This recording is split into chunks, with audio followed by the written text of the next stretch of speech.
Welcome to Tuesdays with Tarra. I'm Dr. Tarra.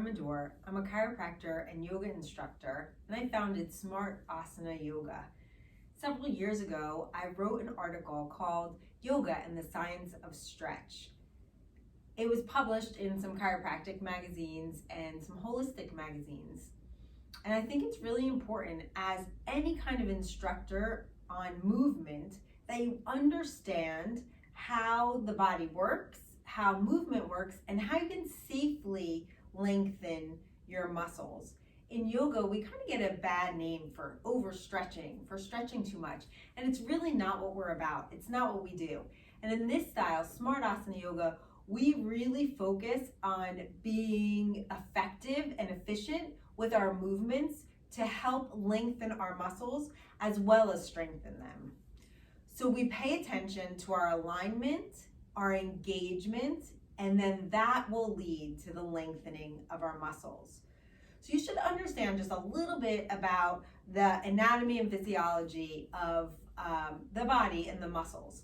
In the muscles, there are proprioceptors, and these proprioceptors sense where your muscles are in space in relation to your body, what's moving, what's going on.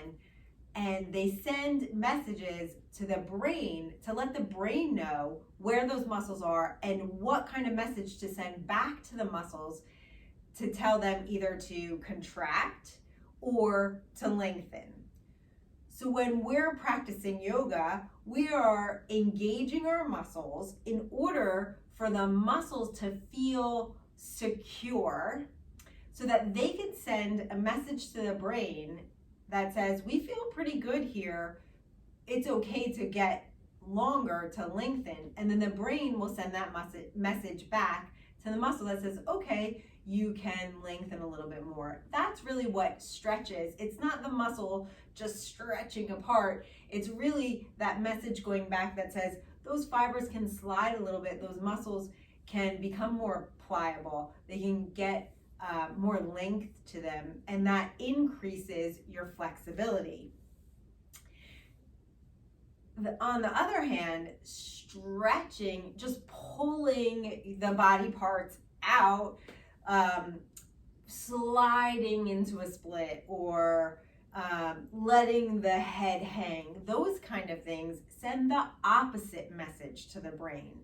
So the proprioceptors say, listen, we're hanging. This is not good for us. We're muscles. We're not supposed to just hang. One part of the body is pulling further away from the other part of the body. Or the same thing happens if we're stretching, if we're just sliding out into a split. Those muscles are going, whoa, we're going too far, too fast. We can't handle this kind of thing. So immediately they send a message up to the brain and they tell the brain, contract. Get smaller, draw those fibers together. Don't let this happen because it can cause an injury to the body. So the brain right away sends that message and says, contract, contract. So the muscles do that, they contract. And this might be a little simplified explanation, but it's basically how it works. And it's how in yoga we teach so that we can build flexibility rather than constantly add to tightness in the body, which seems to be what we do naturally in our life. So do you ever see people who are always stretching their neck? They keep stretching, they pull on their head, they're trying to stretch their neck, or they're twisting through their arm, they're pulling out. They're always trying to stretch because their body always feels tight. Well, the problem is they keep doing the same thing over and over again, and it's not making a difference. It's not changing what's happening. They're still feeling tight. I asked somebody one time, like, how often do you do that? How long have you been doing that? And they were like, oh, I do it probably like 20 times a day for the past 7 years. And I'm like, wow, have you had any change in that? Do you ever feel comfortable? Like you don't have to do that? And they're like, nope, I always feel the same way. Like maybe you should try something different so that you're not constantly adding to that tightness in the body. We do that all on our own. So on the mat in our yoga practice, we should try and undo all those things that we do in our regular life to add tightness, and now we come there and we want to add some length. We want to open up a little bit more, but we do that in an intelligent manner, understanding how the muscles work. We align ourselves well, we engage the muscles so those muscles feel safe and secure. They're not overstretching, and they're not tight. There's a tone. So that engagement is a tone for the muscles, and that's where they feel the best because their job is to have some tone. And then they send the message to the brain that says, oh, okay, it's okay to lengthen. The brain says the message back to the muscle that says lengthening is acceptable here, and then they lengthen. So not only do you become more flexible by practicing yoga, you also become stronger. And the hope is that really you're more aware of the way that your body works. You can work it more effectively and efficiently, and that you bring this strength and flexibility into your life.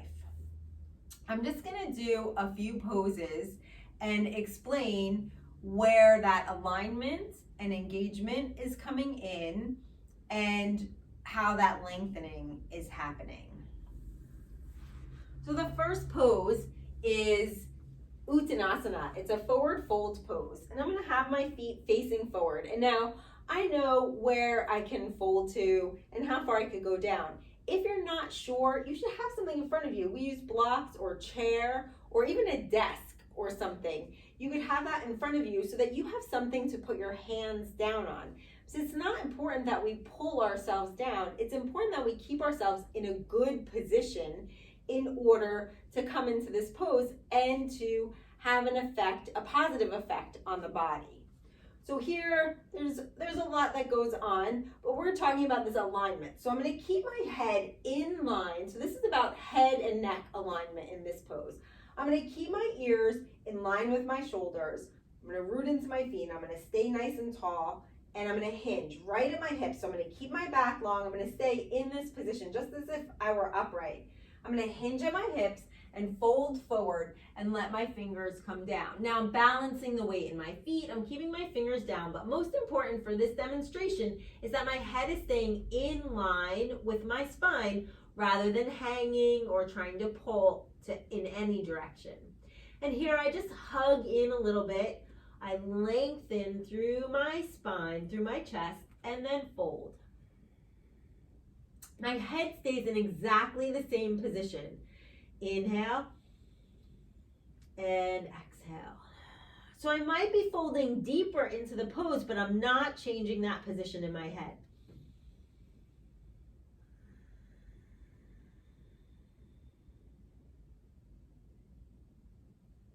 And I root strongly into my feet. I bring my hands up to my hips, elbow, shoulders, and head lift.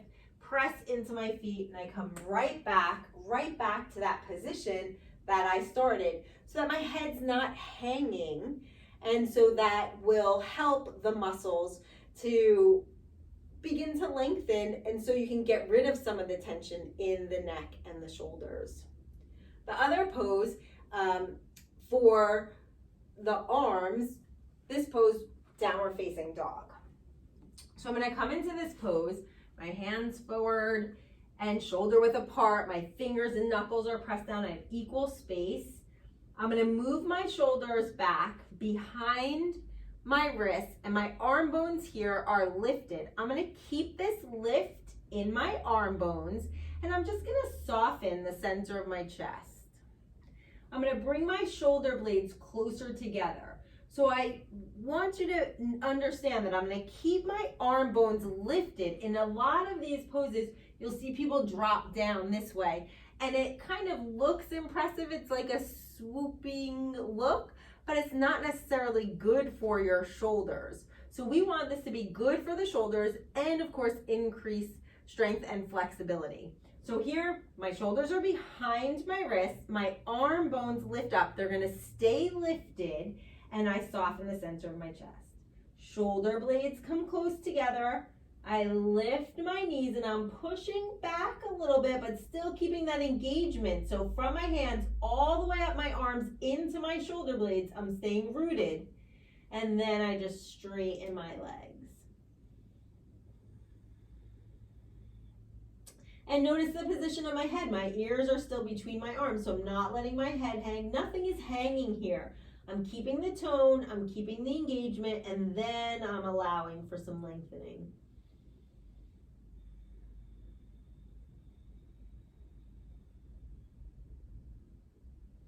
And I'm just gonna lower down to my knees, and I'm gonna bring my leg up into a lunge pose so you can see this in the legs. My fingers, and again, there's props. We always use props, so you could always have your hands up a little bit higher on blocks. From this position in this low lunge, my front foot and back knee drag towards each other. I don't want the back thigh to fall toward the floor. I want to stay engaged with my legs. And I'm just gonna lift this leg up. So I'm gonna come to a high lunge. I'm dragging my feet towards each other. I'm doing this action to strengthen from my feet all the way into the center of my body. And I wanna keep that strength. And without letting my knee go in front of my ankle, I'm keeping my shin straight up and down. I'm gonna lengthen out all the way down the back leg, out through the heel and out through my front knee to get some length in my legs. And I'll just show it from the other side too. So we'll just switch, bring the other leg up. So again, that front knee is right over the ankle. Already from here, front foot and back knee hugging in. I'm staying strong. I'm keeping that tone. And that back leg lifts up. So I'm dragging my feet towards each other. That action, that's the engagement. I'm keeping that strength. And then I'm gonna press out through my back heel and out through my front knee to lengthen my legs. It doesn't change anything about the position, the good alignment that I'm in, just adds a little length and overall increases flexibility. And I'll lower that knee and come down. So it's really important to understand how the body works so that you can make a positive change in your life. We spend a lot of time in a seated position, which causes our muscles to get shorter, to tighten up. And we don't want to add to that by doing something like yoga. We want to help the body. We want to open up and lengthen the muscles to increase not only our flexibility, but our strength as well. Hopefully you found this a little bit informative and helpful for your life. It's good to have consistency in your practice because that's where you'll build and become more flexible. If you want to see more videos like this, let us know. You can always ask a question and I'll try and answer them on Tuesdays with Tarra. So try and get your questions in by Friday, and by Tuesday I'll post to our YouTube channel, Smart Asana Yoga. So please like us and have a great day. Thank you. Namaste.